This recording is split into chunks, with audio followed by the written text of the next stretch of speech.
ಜೀವನ.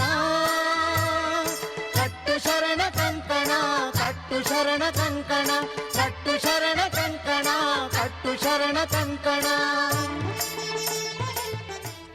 ಕನ್ನಡ ನಾಡಿನ ಮುಕುಟಪ್ರಾಯವಾಗಿರುವ ಬೀದರ ಜಿಲ್ಲೆ ಬಸವಾದಿ ಶರಣರ ಕ್ರಾಂತಿ ಭೂಮಿ. ಸಾಮಾಜಿಕ, ಸಾಂಸ್ಕೃತಿಕ, ಧಾರ್ಮಿಕ, ಆಧ್ಯಾತ್ಮಿಕ ಕ್ರಾಂತಿಗೆ ನಾಂದಿ ಹಾಡಿದ ಶರಣರ ನಾಡು ಇದು. ಇಲ್ಲಿಯ ಪವಿತ್ರ ಕ್ಷೇತ್ರ ಬಸವಗಿರಿ. ಬಸವಗಿರಿಯಲ್ಲಿ ಪ್ರತಿ ವರ್ಷದಂತೆ 2015 ಫೆಬ್ರವರಿ 1, 2 ಮತ್ತು 3ರಂದು 3 ದಿವಸಗಳ ವಚನ ವಿಜಯೋತ್ಸವ ಅತ್ಯಂತ ಅದ್ಧೂರಿಯಾಗಿ ಅರ್ಥಪೂರ್ಣವಾಗಿ ನಡೆಯಿತು. ಬಸವ ಸೇವಾ ಪ್ರತಿಷ್ಠಾನ, ಬಸವ ತತ್ವದನುಷ್ಠಾನ, ಸೇವೆಯೇ ಸತ್ಯ ಜೀವನ. ಕಟ್ಟು ಶರಣ ಕಂಕಣ, ಕಟ್ಟು ಶರಣ ಕಂಕಣ. ಈ ಬಾರಿಯ ವಚನ ವಿಜಯೋತ್ಸವದ ನಿಮಿತ್ತ ಜನವರಿ 31, 2015ರಂದು ಜೊಲ್ಲೆ ಉದ್ಯೋಗ ಸಮೂಹದ ಸಹಯೋಗದೊಂದಿಗೆ ಕಾಯಕ ಮೇಳ ಅರ್ಥಾತ್ ಉದ್ಯೋಗ ಮೇಳವನ್ನು ಆಯೋಜಿಸಲಾಗಿತ್ತು. ಭಾಗವಹಿಸಿದ 30 ವಿವಿಧ ಕಂಪನಿಗಳಲ್ಲಿ 1012 ಯುವಕ ಯುವತಿಯರಿಗೆ ಉದ್ಯೋಗ ನೀಡಿದ್ದು ವಿಶೇಷವಾಗಿತ್ತು. ಇದರಿಂದ ವಚನ ವಿಜಯೋತ್ಸವದ ಅರ್ಥವಂತಿಕೆ ಹೆಚ್ಚಿತು. ಪಠಣ ಕಾಲ ಕರ್ಮ ದೂರವಣ್ಣ ಎಮ್ಮ ನಡೆನುಡಿಗೆಲ್ಲ ಶರಣ ರಚನ ದರ್ಪಣ. ಜನವರಿ 29, 2015ರಂದು ರಕ್ತ ದಾಸೋಹ ಶಿಬಿರವನ್ನು ಆಯೋಜಿಸಲಾಗಿತ್ತು. 106 ದಾನಿಗಳು ರಕ್ತ ದಾಸೋಹ ಗೈದಿದ್ದು ಶರಣರ ಬಲಿದಾನಕ್ಕೆ ಸೂಕ್ತ ಗೌರವ ಸಲ್ಲಿಸುವಂತಿತ್ತು.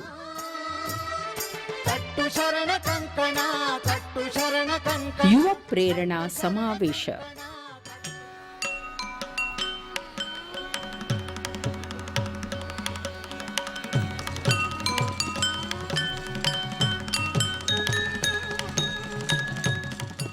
ಜೀವನದಲ್ಲಿ ಯಶಸ್ಸು ಬೇಕು ಅಂದರೆ ಈ 3 ಗುಣ ಸಾಕು ನಿಮಗೆ. ಸದಾ ಜೀವನೋತ್ಸಾಹ ಇರಬೇಕು. ಜೀವನೋತ್ಸಾಹ ಮೊದಲನೇದಿರಬೇಕು. ಎರಡನೇದು ಬರೀ ಉತ್ಸಾಹ ಕೂತ್ರೆ ಆಗೋದಿಲ್ಲ, ಕೆಲಸನೂ ಮಾಡಬೇಕು. ಮೂರನೇದು ಅದ್ರ ಜೊತೆ ಯಶಸ್ಸು ಬಂದಾಗ ಎಲ್ಲರೂ ಸನ್ಯಾಸಿಗಳಾಗ್ರಿ ಅಂತ ಹೇಳೋದಿಲ್ಲ ನಾನು. ಚಲೋತ್ತೆ ಪ್ರಾಮಾಣಿಕವಾಗಿ ಗಳಿಸ್ರಿ. ಪ್ರಾಮಾಣಿಕವಾಗಿ ಗಳಿಸಿ ಪಕ್ಕದಲ್ಲಿ ಕೂತಂಥವ್ರ ಕಣ್ಣಾಗ ನೀರು ಬಂದರೆ ವಸ್ತ್ರ ತೊಗೊಂಡು ಒರೆಸುವಷ್ಟಾದ್ರೂ ಮನುಷ್ಯತ್ವ ಬೆಳೆಸ್ಕೊರಿ. ಅದಿಲ್ಲ ಅಂದ್ರೆ ಮನುಷ್ಯತ್ವಕ್ಕೆ ಅರ್ಥನೇ ಇಲ್ಲ. ಸಿನ್ಸಿಯರ್ ಆಗಿ ಮಾಡೋದಾದ್ರೆ, ಉತ್ಸಾಹದಿಂದ, ಸತತ ಪ್ರಯತ್ನದಿಂದ, ಸಾಮಾಜಿಕ ಕಳಕಳಿಯಿಂದ ಮಾಡೋದಾದ್ರೆ ಯಶಸ್ಸು ನಿಮ್ಮನ್ನು ಬೆನ್ನು ಬಿಡೋದಿಲ್ಲ. ಯಾವತ್ತೂ ಯಶಸ್ಸು ನಿಮ್ಮ ಹಿಂದೆ ಓಡಿ ಬರ್ತದೆ. ಬೆಂಗಳೂರಿನ ಡಾಕ್ಟರ್ ಮಾಲತಿ ಕೆ ಹೊಳ್ಳ ಅವರ ಪ್ರತಿಭೆಯನ್ನು ಪುರಸ್ಕರಿಸಿ ವೀರಮಾತೆ ಅಕ್ಕ ನಾಗಲಾಂಬಿಕೆ ಪ್ರಶಸ್ತಿಯನ್ನು ನೀಡಿ ಅಭಿನಂದಿಸಲಾಯಿತು. ಭಗವಂತ ನನ್ನ ಯಾಕೆ ಈ ಥರ ಹುಟ್ಟಿಸ್ದ, ಒಬ್ಬ ಹೆಣ್ಣಾಗಿ ಎಷ್ಟು ಕಷ್ಟಪಡ್ತಾ ಇದ್ದಾನೆ ಅಂತ ಒಂದು ಸಾಸಿವೆ ಕಾಳಿನಷ್ಟು ಒಂದು ಕ್ವೆಶ್ಚನ್ ಮಾರ್ಕ್ ಇತ್ತು ನನ್ನ ಲೈಫಲ್ಲಿ. ಆದರೆ ಇಲ್ಲಿ ಬಂದ ಮೇಲೆ ನನಗೆ ಅಂದ್ಕೊಳ್ತಾ ಇದ್ದಾನೆ, ಇದು ನನ್ನ ಗಾಡ್ ಗಿಫ್ಟ್ ಅಂತ ಅಂದ್ಕೊಳ್ತಾ ಇದ್ದಾನೆ.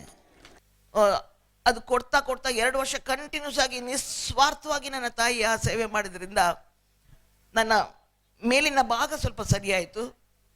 ಅದರಿಂದ ಇವತ್ತು ನನಗೆ ನಾನು ಹೇಳ್ಕೊಳ್ತೇನೆ, ಒಬ್ಬ ಸುಂದರ ರಾಣಿಯಾಗಿ ನನ್ನ ಈ ವೀಲ್ಚೇರ್ ಅನ್ನೋ ರಥದ ಮೇಲೆ ನಾನು ಇವತ್ತು ನಿಮ್ಮ ಮುಂದೆ ಕೂತಿದ್ದೇನೆ. ಇದು ನನ್ನ ತಾಯಿ ನನಗೆ ದಯಪಾಲಿಸಿದ ಒಂದು ದೊಡ್ಡ ವರ. ಸಿಂಹತರ ಗರ್ಜನೆ ಮಾಡುವಂಥ ಶಕ್ತಿ ನಮ್ಮಲ್ಲಿದೆಯಲ್ಲ, ಅದು ನಾವು ಕ್ರಿಯೇಟ್ ಮಾಡ್ಬೋದಲ್ವಾ. ಹಾಗೆ ನಮ್ಮ ಬಾಳು ಸಹ ನಾವು ಯಾವ ಥರ ಹುಟ್ಟಿದ್ದೇವೆ, ಹೇಗೆ ಬದುಕ್ತಾ ಇದ್ದೇವೆ ಅನ್ನೋದನ್ನೆಲ್ಲ ಏನು ಮಾಡಿ ತೋರಿಸ್ತೇವೆ ಅನ್ನೋದು ಮಾತ್ರ ನಮ್ಮಲ್ಲಿ ಮುಖ್ಯ. ನಮ್ಮ ನಾಳಿನ ದೇಶದ ಪ್ರಜೆಗಳು ಇಲ್ಲಿ ನಮ್ಮಲ್ಲಿ ಕಾಣಿಸ್ತಾ ಇದ್ದಾರೆ. ನೋಡಿದೆಯಾ ನೋಡಿದೆಯಾ ಪಾವನ ಕಲ್ಯಾಣ ಶರಣರ ಬೀಡು, ಪಾವನ ಕಲ್ಯಾಣ ಶರಣರ ಬೀಡು, ಶರಣರ ಬೀಡು. ನೋಡಿದೆಯಾ ನೋಡಿದೆಯಾ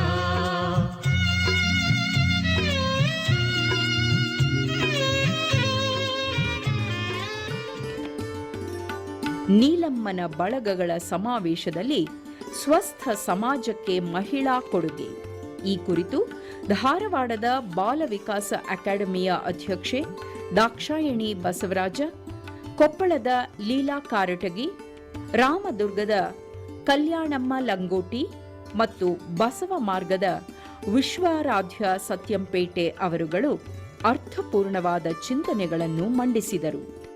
ತಾಯಂದ್ರೆ ಅಷ್ಟೇ, ಯಾವುದೂ ಜಗತ್ತು ನನ್ನಿಂದಲ್ಲ, ಸರ್ವವೂ ಭಗವಂತನ ಮಯ ಆಗಿದೆ. ನಾವೆಲ್ಲರೂ ಸಹೋದರ ಸಹೋದರತೆ ಭಾವನೆಯಿಂದ ಚಂದ ಬೆಳೆಯೋಣ. ಒಂದು ಹೆಣ್ಣಿಗೆ ಇನ್ನೊಂದು ಹೆಣ್ಣು ಒಂದು ಯಶಸ್ಸಿನ ಮೆಟ್ಲಾಗಿ ನಿಲ್ಲೋಣ. ನೀವೆಲ್ಲರೂ ಮುಂದೆ ಬರ್ತಕ್ಕಂಥ ಅಕ್ಕವರ ಎಲ್ಲ ಯೋಜನೆಗಳಿಗೆ ಹೆಗಲಿಗೆ ಹೆಗ್ಕೊಟ್ಟು ನಿಂತ್ಕೊಂಡು ಈ ಬೀದರಲ್ಲಿ ಕಲ್ಯಾಣ ಕ್ರಾಂತಿಯನ್ನು ಮಾಡಲೇಬೇಕು. ಬೀದರ್ ಜಿಲ್ಲೆ ಅನ್ನೋದು ಕರ್ನಾಟಕಕ್ಕೆ ಒಂದು ಮಾದರಿ ಜಿಲ್ಲೆ ಆಗಲೇಬೇಕು ಅಂತ ಹೇಳ್ತಾ ನನ್ನ ಮಾತುಗಳು. 12ನೇ ಶತಮಾನದ ಶಿವಶರಣರು ಮಹಿಳೆಯ ಧ್ವನಿಯಾಗಿ ನಿಂತು ನಮಗೇನಾದರೂ ಮಾತಾಡೋಕೆ ಒಂದು ಶಕ್ತಿ ಕೊಟ್ಟಿದ್ರ, ಆ ಶಕ್ತಿಗೆ ರೂವಾರಿಗಳು 12ನೇ ಶತಮಾನದ ಶಿವಶರಣರು ಅಂತ ನಾವು ಹೆಮ್ಮೆಯಿಂದ ಹೇಳ್ಕೊತೇವೆ. ಅರಿವನ್ನು ಕೊಡೋರು ಯಾರು? ಅವರು ನಮ್ಮ ಗುರು. ವಚನ ಸಾಹಿತ್ಯ ಸರಿಯಾದ ವಿವೇಚನೆಯನ್ನು ನಮಗೆ ಕೊಡ್ತದೆ, ಅರಿವನ್ನು ಕೊಡ್ತದೆ. ವಚನ ಸಾಹಿತ್ಯ ನಮ್ಮ ಗುರು ಆಗಬೇಕೆ ವಿನಃ ಯಾವುದೇ ವ್ಯಕ್ತಿಗಳು ನಮ್ಮ ಗುರು ಆಗಬಾರ್ದು. ಯಾವುದೇ ಒಬ್ಬ ದೇವನಲ್ಲಿ ನಾವು ನಿಷ್ಠೆ ಇಟ್ಟಾಗ ಮಾತ್ರ ನಮಗೆ ಯಾವತ್ತೂ ನಮ್ಮ ಆತ್ಮಸ್ಥೈರ್ಯ ನಮ್ಮ ಜೊತೆಗಿರುತ್ತೆ. ನಮ್ಮ ಕಟ್ಟಿದ ಇಷ್ಟಲಿಂಗ ನಮ್ಮ ಎದೆಯ ಮೇಲೆ ಇದ್ದರೆ ನಾವು ಧೈರ್ಯವಾಗಿ ಮುನ್ನುಗ್ಗಬಹುದು ಅಂತ ಹೇಳಲಿಕ್ಕೆ ನಾನು ಇಷ್ಟಪಡ್ತೀನಿ. ಶರಣರ ಕಂಡರೆ ಶರಣೆನ್ನುವ, ಅಪ್ಪಿಕೊಳ್ಳುವ, ಪ್ರೀತಿಸುವ, ಕೂಡಿ ಬದುಕುವ ಒಂದು ಸಾಮಾಜಿಕ ಜೀವನ ಏನಿದೆಯಲ್ಲ ಅದು ಬಹಳ ಮುಖ್ಯ. ಆಧ್ಯಾತ್ಮಿಕ ಯೋಗದಲ್ಲಿ ಅನುಭವದಲ್ಲಿ ಅತ್ಯುನ್ನತ ಶಿಖಕ್ಕೆ ಏರಿದವರು ಯಾರು ಅಂದರೆ 12ನೇ ಶತಮಾನದ ನೀಲಾಂಬಿಕೆ ತಾಯಿ ಅನ್ನೋದು ಮರಿಬೇಡ ನೀವು.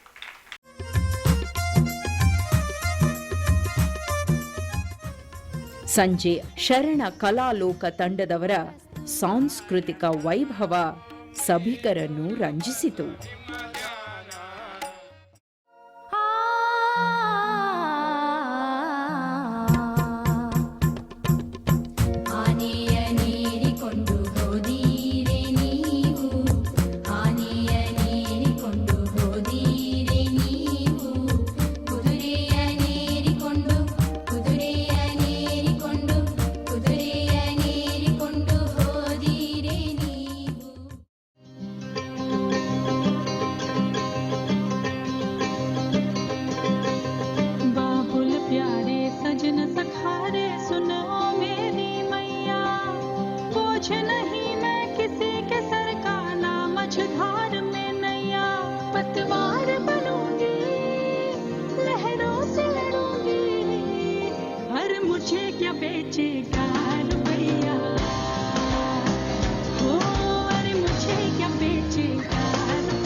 ವಚನ ವಿಜಯೋತ್ಸವದ ಅಂಗವಾಗಿ 3ನೇ ದಿನ ಮುಂಜಾನೆ ಧರ್ಮಗ್ರಂಥ, ಗುರುವಚನ ಹಾಗೂ ವಚನ ಸಾಹಿತ್ಯದ ಭವ್ಯ ಮೆರವಣಿಗೆ ಶ್ರೀ ಬಸವೇಶ್ವರ ವೃತ್ತದಿಂದ ಬಸವಗಿರಿಯವರೆಗೆ ವೈಭವಪೂರ್ಣವಾಗಿ ಜರುಗಿತು.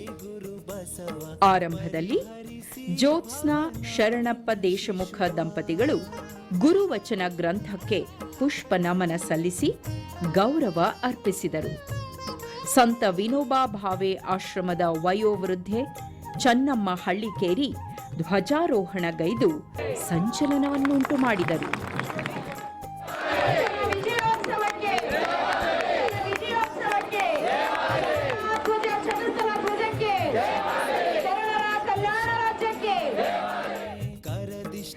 ಜಿಲ್ಲಾಧಿಕಾರಿ ಡಾಕ್ಟರ್ ಪಿಸಿ ಜಾಫರ್ ಅವರು ದಯವಿಲ್ಲದ ಧರ್ಮವಾವುದಯ್ಯ ಎಂಬ ವಚನ ಸಾಮೂಹಿಕವಾಗಿ ಪಠಣ ಮಾಡಿಸುವ ಮೂಲಕ ಮೆರವಣಿಗೆಗೆ ಚಾಲನೆ ಇತ್ತರು.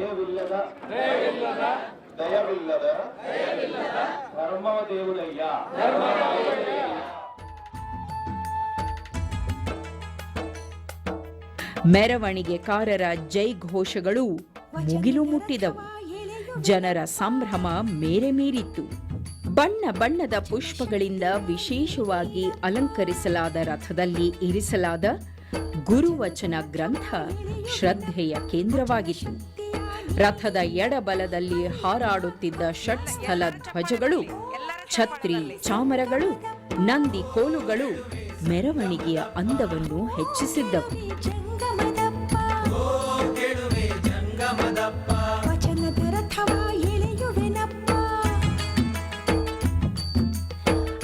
ಶಕ್ತಿಯ ನೀಡಪ್ಪ.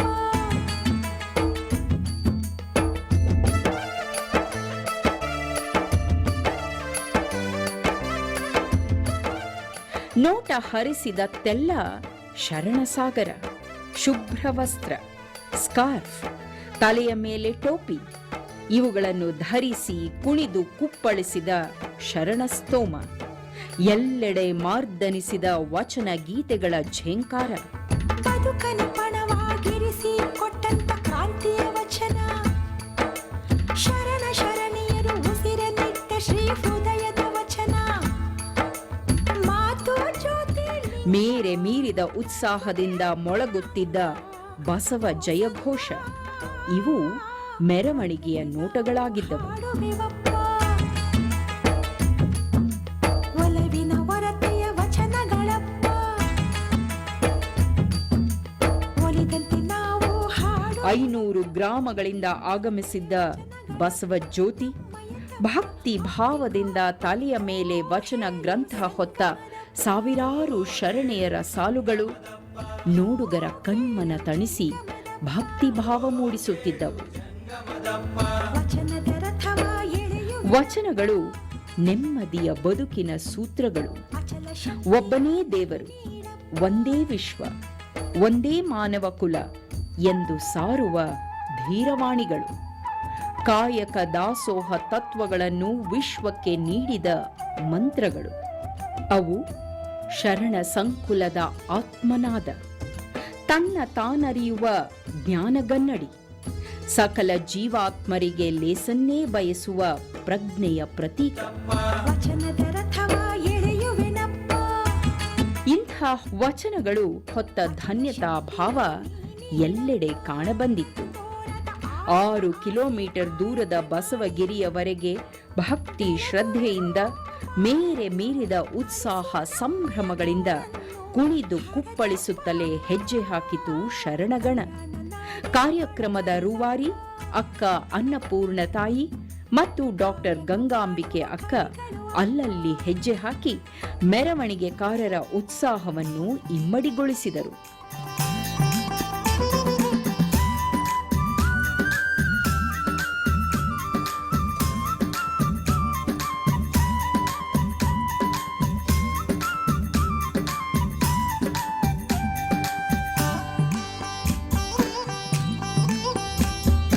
ಯೋಗಿಯಾಗುವ ಶಿವ ಯೋಗಿಯಾಗುವ, ಯೋಗಿಯಾಗುವ ಶಿವ ಯೋಗಿಯಾಗುವ, ಸಮರಸ ಸುಖದನುಭಾವಿಯಾಗುವ, ಸಮರಸ ಸುಖದನುಭಾವಿಯಾಗುವ.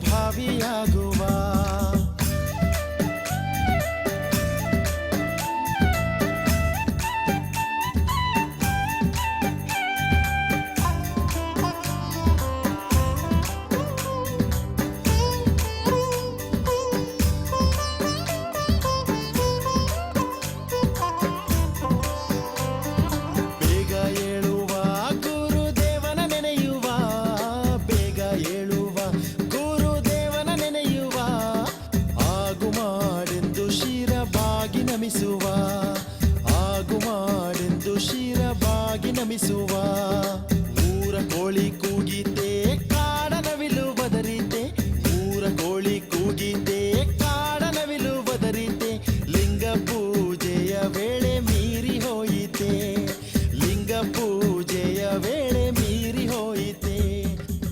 ನಾಡಿನ ವಿವಿಧೆಡೆಯಿಂದ ಆಗಮಿಸಿದ್ದ ಕಲಾ ತಂಡಗಳ ಪ್ರದರ್ಶನ ಮೆರವಣಿಗೆಯ ಮೆರುಗನ್ನು ಇನ್ನಷ್ಟು ಮತ್ತಷ್ಟು ಹೆಚ್ಚಿಸಿತ್ತು.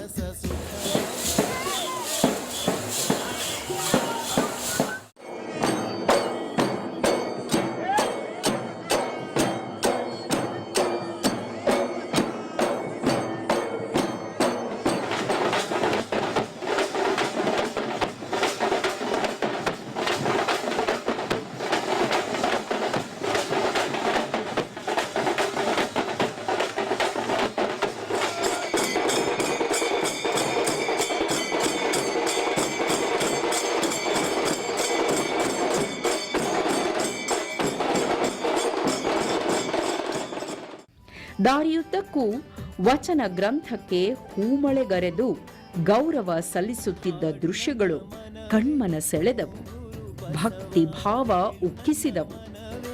ಓಂ ಗುರು ಬಸವ, ಓಂ ಗುರು ಬಸವ, ಶ್ರೀ ಗುರು ಬಸವ, ಹಾಡು ನನ್ನ ಮನವೇ, ಓಂ ಗುರು ಬಸವ, ಹೇಳು ನನ್ನ ಮನವೇ, ಓಂ ಗುರು ಬಸವ, ಓಂ ಗುರು ಬಸವ, ಶ್ರೀ ಗುರು ಬಸವ, ಹಾಡು ನನ್ನ ಮನವೇ, ಓಂ ಗುರು ಬಸವ, ಹೇಳು ನನ್ನ ಮನವೇ.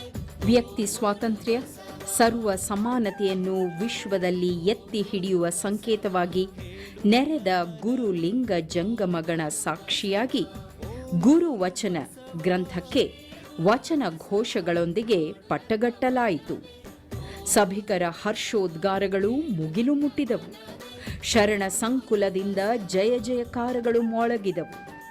ಭಾರೀ ಕರತಾಡನದೊಂದಿಗೆ ವಚನಗಳಿಗೆ ಅತ್ಯುನ್ನತ ಗೌರವ ಸಲ್ಲಿಸಲಾಯಿತು.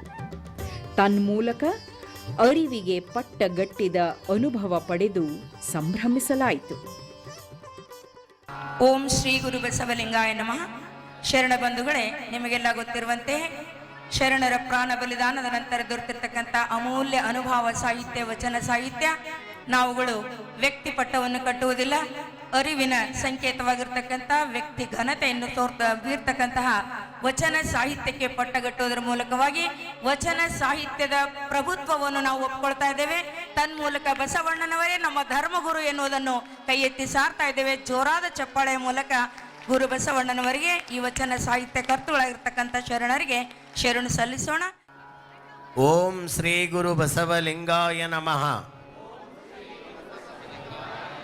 ಜ್ಞಾನದ ಬಲದಿಂದ ನೆಲನೊಂದೇ ಹೊಲಗೇರಿ ಶಿವಾಲಯಕ್ಕೆ, ಮೇರಿ ಚಿಂತಾ ಕೂಡಲ ಸಂಗಮಕ್ಕೆ, ಶರಣೌಕ ಸುಮಿರನ್ ಕಿ.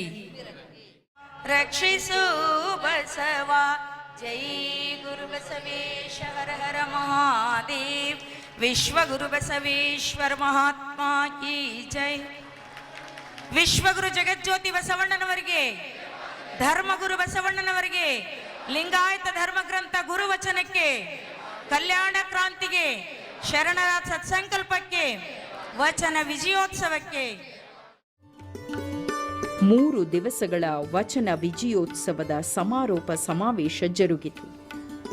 ಅಕ್ಕ ಅನ್ನಪೂರ್ಣ ತಾಯಿ ಹಿಂದಿಯಲ್ಲಿ ಮಾತನಾಡಿ ಬೆರಗುಗೊಳಿಸಿದರೆ, यह बहुत बड़ी खुशी की बात है कि कर्नाटक विश्व गुरु बसवेश्वर जी और शरणों का क्रांति क्षेत्र है. दुनिया के इतिहास में अनेक क्रांतियाँ, रेवोल्यूशंस हो चुकी हैं. उनमें फ्रेंच क्रांति, रशियन क्रांति, चीना क्रांति सबको मालूम है, लेकिन विश्व में हुआ प्रथम कल्याण क्रांति का नाम दुनिया नहीं जानती है. ये बहुत खेद की बात है.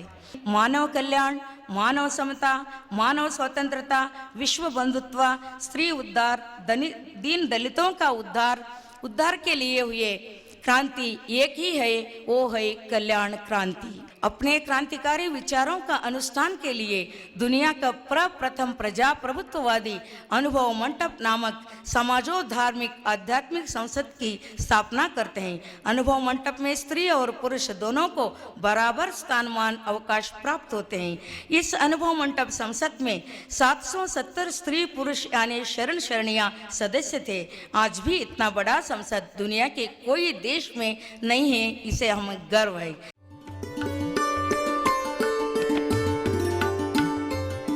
ಹರಿಯಾಣದ ಆಧ್ಯಾತ್ಮ ಪ್ರವಚನಕಾರರಾದ ಪೂಜ್ಯ ಶ್ರೀ ಆನಂದಮೂರ್ತಿ ಗುರುಮ ಪ್ರತಿಷ್ಠಾನದ ವೆಬ್ಸೈಟ್ ಉದ್ಘಾಟಿಸಿ ಅಭೂತಪೂರ್ವವಾದ ಪ್ರವಚನ ನೀಡಿದರು. 12वीं सदी में अवतरित हुए इस महामानव, इस कल्याण और क्रांति को आग देने वाले एक नई मशाल लेकर इस क्षेत्र में सामाजिक कल्याण को, नारी उत्थान को, शिक्षा को, वर्ण व्यवस्था के विरोध में, झूठ और पाखंड के विरोध में जो बात उस समय पर स्वामी बसवेश्वर भगवान ने उठाई, वो आज भी उतनी ही जरूरी है जितनी तब थी। मेरी दृष्टि में समाज का कल्याण करने वाली आवाजें हमेशा ही थोड़ी होती, लेकिन 12वीं सदी में उठी हुई इस एक आवाज ने एक ऐसी आग लगाई, शरणों की एक सेना खड़ी कर दी,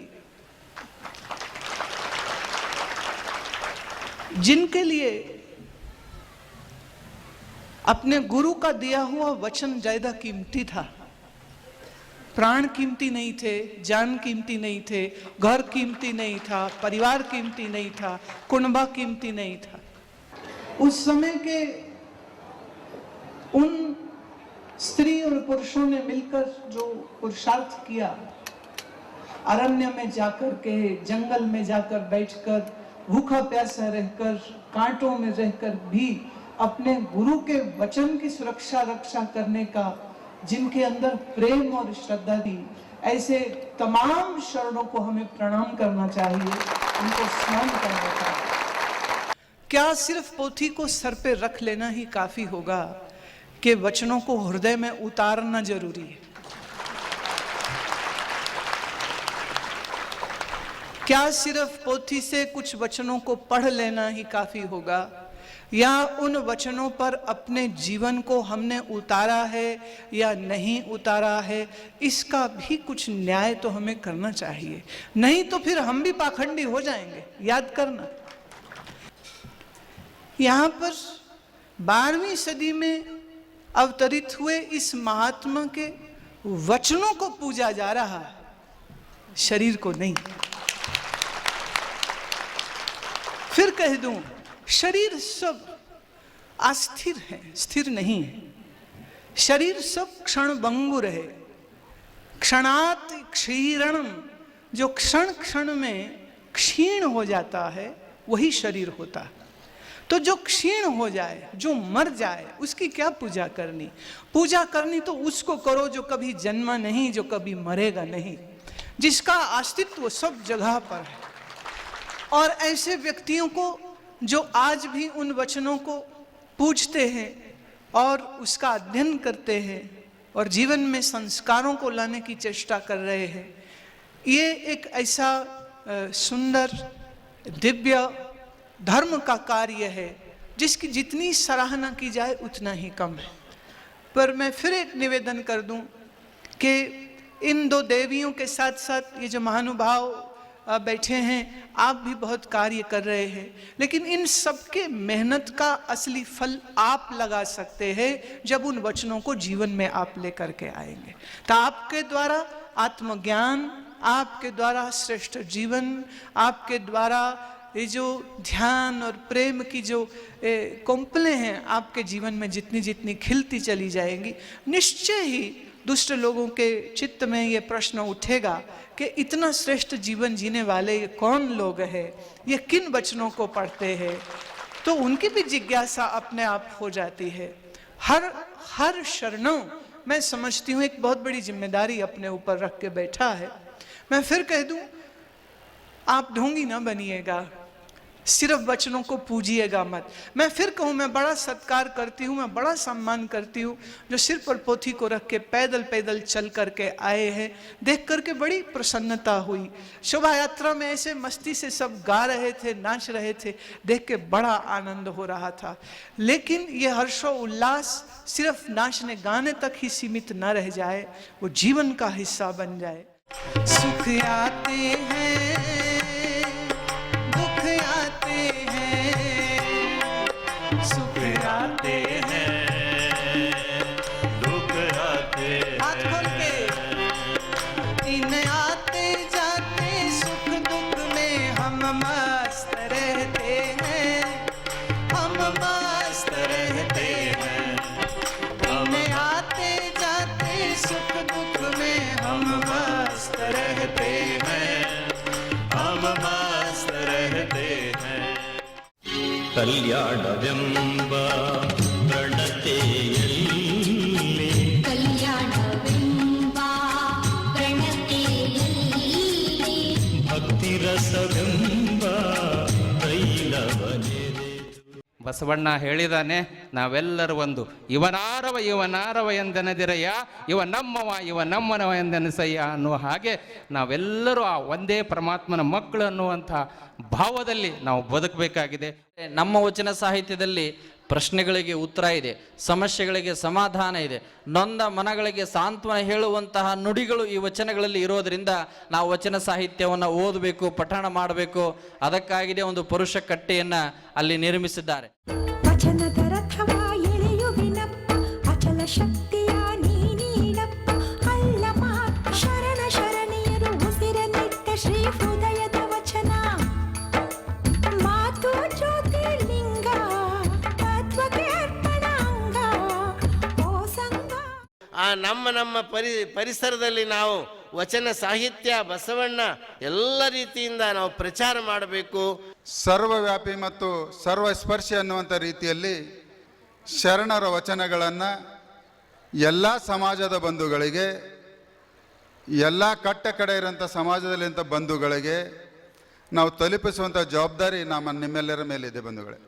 ನಿಮ್ಮ ಧರ್ಮ ಯಾವುದಂತಂದ್ರೆ ನನ್ನ ಧರ್ಮ ಲಿಂಗಾಯತ, ನಿಮ್ಮ ದೇಶ ಯಾವುದಂದ್ರೆ ನಮ್ಮ ದೇಶ ಭಾರತ, ನಿಮ್ಮ ಧರ್ಮ ಪಿತಾಮಹ ಯಾರಪ್ಪ ಅಂತಂದ್ರೆ ಅಪ್ಪ ಬಸವಣ್ಣವರೇ ನಮ್ಮ ಧರ್ಮ ಪಿತ, ನಿಮ್ಮ ಆರಾಧ್ಯ ದೈವ ಯಾರಪ್ಪ ಅಂತಂದ್ರೆ ಉಪಾಸ್ಯ ವಸ್ತು ಯಾರಪ್ಪ ಅಂದ್ರೆ ಇಷ್ಟಲಿಂಗ, ನಿಮ್ಮ ತಾಯಿ ಯಾರಪ್ಪ ಅಂದ್ರೆ ವಚನ ಸಂಸ್ಕೃತಿ ವಚನ ಸಾಹಿತ್ಯ ನಮ್ಮ ತಾಯಿ ಎನ್ನುವಷ್ಟು ಮಟ್ಟಿಗೆ ನಾವು ಒಂದು ಕಡೆ ಗಟ್ಟಿಯಾಗಿ ನಿಲ್ಲುವಂಥ ಪ್ರಯತ್ನವನ್ನು ಮಾಡುವಂಥದ್ದೇ 2015 ಇಸ್ವಿಯಲ್ಲಿ ನಾವು ಸ್ವೀಕರಿಸೋ ಬಹಳ ದೊಡ್ಡ ಸವಾಲು.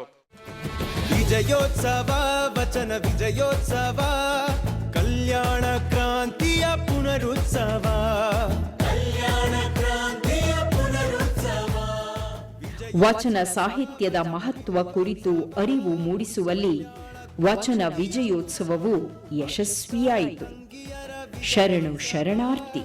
ಅಣ್ಣ ತಮ್ಮಂದಿರ ವಿಜಯೋತ್ಸವ, ಗುರು ಹಿರಿಯರ ವಿಜಯೋತ್ಸವ, ಶರಣ ಸಂಕುಲದ ವಿಜಯೋತ್ಸವ, ವಿಜಯೋತ್ಸವ ವಚನ ವಿಜಯೋತ್ಸವ, ಕಲ್ಯಾಣ ಕ್ರಾಂತಿಯ ಪುನರುತ್ಸವ, ವಿಜಯೋತ್ಸವ ವಚನ ವಿಜಯೋತ್ಸವ.